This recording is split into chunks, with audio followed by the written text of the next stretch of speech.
Hello guys, welcome back to Techiraj YouTube channel. In this video I'm gonna be showing you that how you can translate English into Sindhi or in any other languages.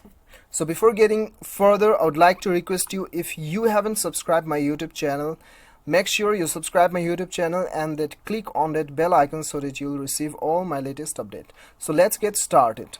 So the first thing you have to do is you have to go to the Play Store and then you have to install one application. The name of the application is Google Translate.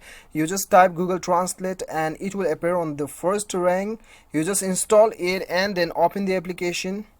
So right after opening the application, you'll get an interface like this. So what you have to do is, you have to click on the text bar and then type the word you want to translate it in your native language. Okay, so now I'll just type LIFE, life, and then I'll click on the arrow button.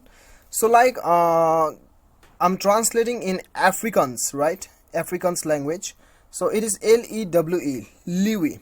You can also pronounce you can also know the pronunciations of this particular word clicking on this on this sound icon.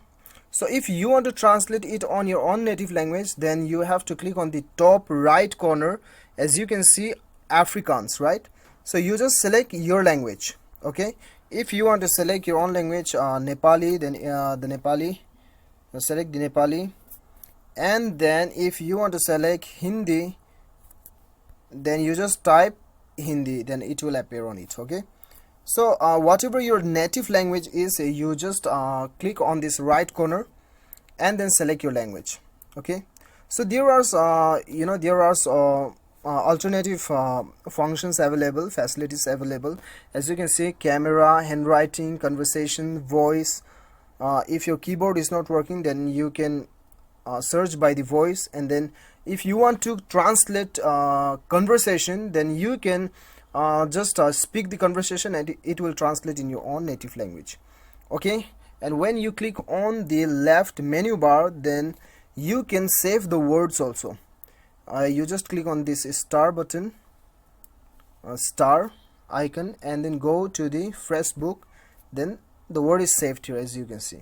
So this is how you can translate from English to any other languages which is available on this application. So guys, I hope you like the video. If you like the video, do not forget to hit that like button and then click on the subscribe button if you like the video. Thank you so much for watching. Till then, bye bye, take care.